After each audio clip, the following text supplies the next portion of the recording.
For those of you who loved the original Indiana Jones trilogy and were disappointed after waiting almost 10 years for the Kingdom of the Crystal Skull and then 15 years for the Dial of Destiny, might I direct you to the medium of video games. Indiana Jones and the Great Circle is a 2024 video game published by Bethesda Softworks and is available to play on the Windows, Xbox Series X and S, PlayStation 5, and Nintendo Switch 2 platforms. The story follows Dr. Henry Jones Jr. in 1937, after the events of Raiders of the Lost Ark, who happens upon a thief of giant-like stature breaking into Marshall College to steal an artifact of seemingly little significance. The mysterious man gets away, but this event sparks a sprawling, globe-trotting adventure as Indiana Jones sets out to solve the mystery of the Great Circle, and, as per usual, stop nefarious forces from weaponizing its power. Hey everyone, I'm the guy with no name. Thanks for stopping by my channel.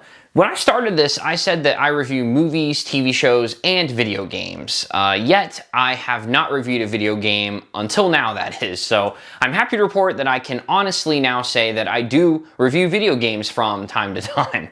But yeah, if you enjoyed this and want to show your support, like and subscribe. I'm trying to get to ultimately 500 subscribers, and I try to get to you guys succinct, honest, hopefully somewhat entertaining reviews on different things that either spark conversations or maybe save you some time and money here and there. So if you want to support that, I greatly appreciate it. Indiana Jones and the Great Circle was directed by Jerk Gustafsson and Axel Torvinius, written by Tommy Tordsen Bjork, and stars via motion capture and voice Troy Baker as Indiana Jones, Alessandro Mastronardi as Italian investigative reporter Gina Lombardi, Mario Gavrilis as Emmerich Voss, a rival Nazi archaeologist and occultist, and the late great Tony Todd as a mysterious giant known only as Locus. Going into this game, I had high hopes, but I'd be lying if I said that I wasn't nervous. Indiana Jones games don't exactly have the best track record. They're kind of hit and miss.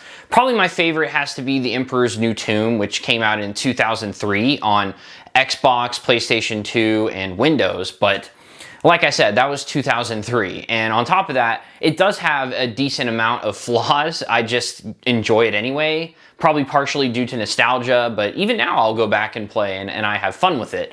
But even then, the follow-up to that game, The Staff of Kings, I was going to get, but it was so badly reviewed that it scared me away. So, all that being said, I feel like Indiana Jones could benefit from, modern updated graphics and stuff like that, but was it going to be plagued with a lot of the problems and issues that modern games have nowadays? Overall, though, I enjoyed this game quite a bit.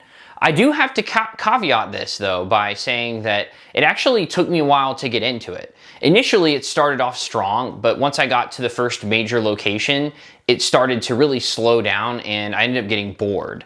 It's kind of my fault, though, because I went into this going, I'm going to do every single side mission, every single everything. I want to 100% this, and it ended up being not a good idea, at least for me. I actually Googled this, and there were a lot of people who ran into this that it got really slow and boring for them. But my solution, my personal solution, was just not to do everything and to focus more on the main story missions versus the side missions. And actually, I would recommend that to anybody who's considering getting this game, is just pick the side missions that you want to do that sound interesting. Don't do them all unless you're just enjoying everything. For me, it made the story really slow down, and I kind of wanted it to keep moving along a bit more.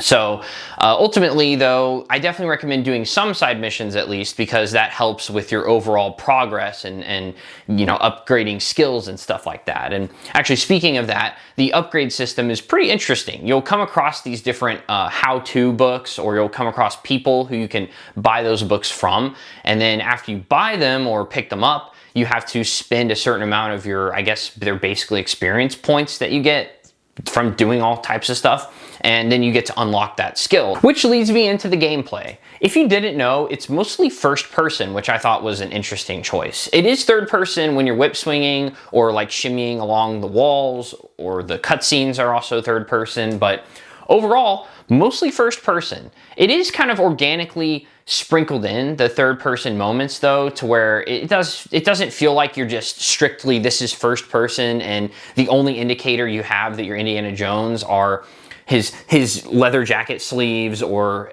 oh, these hands look like Harrison Ford's hands. Like, it's at least more than that.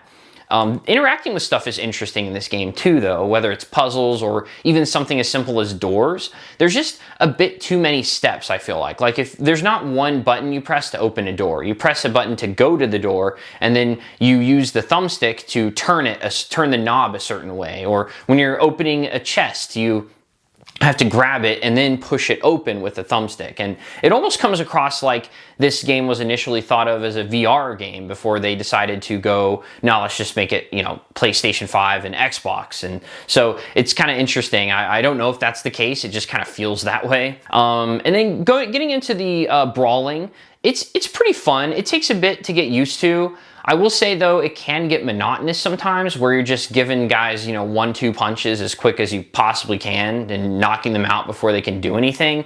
And sometimes it's not as fun, but there are some guys that are better at fighting that it takes more than that, and that's when it's fun, I would say.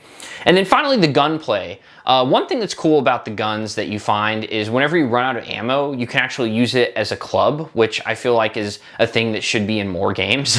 But there's a decent amount of weapons to find, not as much as I would have hoped for. And then on top of that, you can't add any to your inventory, really. Like, all you have in your inventory is Indy's revolver, or I think one of the disguises he wears has a handgun that he can have in his holster or whatever. But other than that, if you're holding on to a weapon and you're like climbing up a ladder or something, he instantly drops it, which was annoying. The platforming is really fun in this game. It's definitely more of a focus on realism than, say, the Emperor's New Tomb, where a running, jump, triple whip swing is a common occurrence.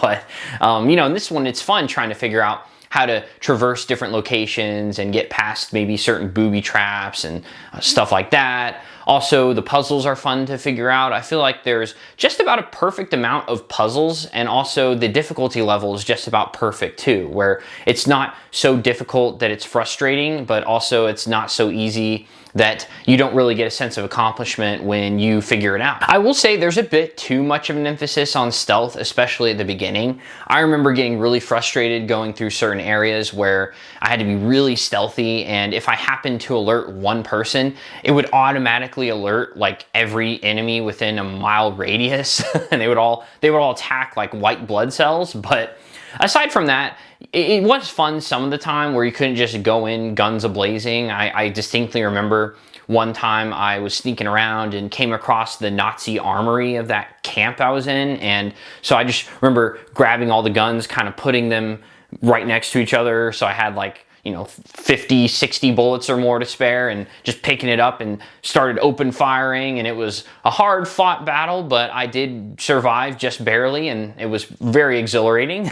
But into, when you get more skilled and everything, stealth becomes a bit more optional, but it does take quite a while to get to that level. The absolute best aspects of this game are the level design, the story, and the performances, especially Troy Baker as Indiana Jones. Circling back to the level design, though, it's just really well done. There's such attention to detail in each and every inch of the place, it feels like.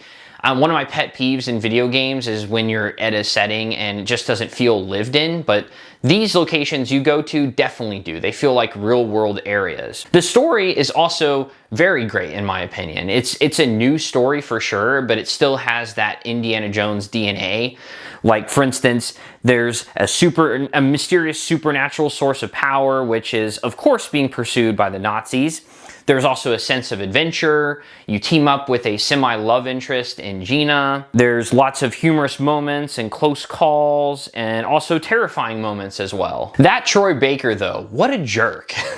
Seriously though, he gets to be in plenty of movies and TV shows, but he also gets to be Booker DeWitt in BioShock Infinite, Joel Miller in the Last of Us games, the Joker in Batman Arkham Origins, and Bruce Wayne / Batman in Batman the Telltale series. And now he gets to be Indiana Jones and show off a spot-on Harrison Ford as Indy impression.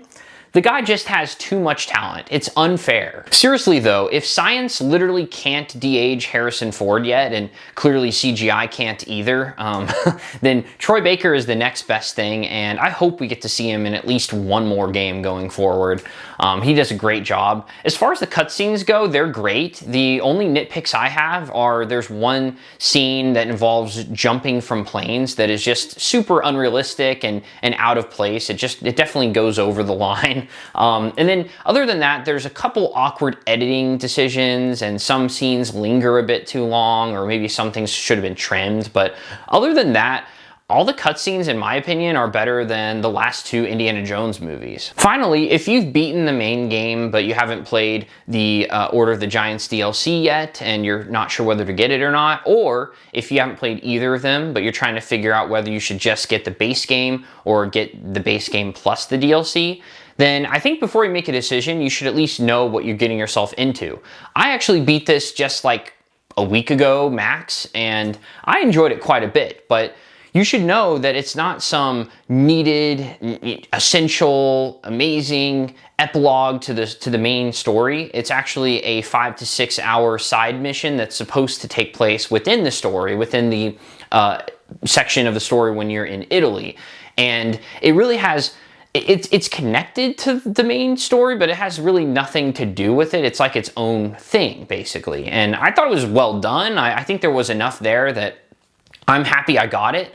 I actually recently beat the main story, so when I found out the DLC was coming, it was like the perfect break for me, that I got a little bit of a rest, and then when I was ready to get back to it, the DLC was available, so it worked out for me. But I definitely think, regardless, you should not buy it in the expansion pack. It just adds like an extra costume and like some concept art or something like that. It's definitely not worth it, I don't think.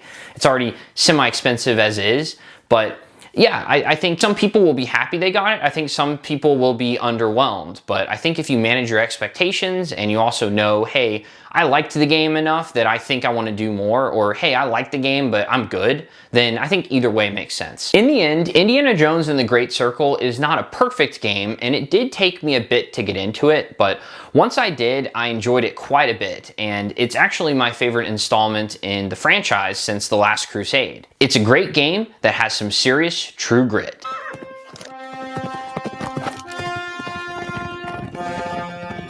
Thank you very much for watching. If you enjoyed this video, like and subscribe, like I said, and also let me know in the comments too, have you played Indiana Jones and the Great Circle yet? If so, did you agree with my assessment? Not so much. Or if you haven't played it yet, did my review sway you one way or the other? Also, if you enjoyed this, I have a video out ranking all 5 of the Indiana Jones movies. But yeah, hope you guys have a good rest of your day. This is the guy with no name, signing off.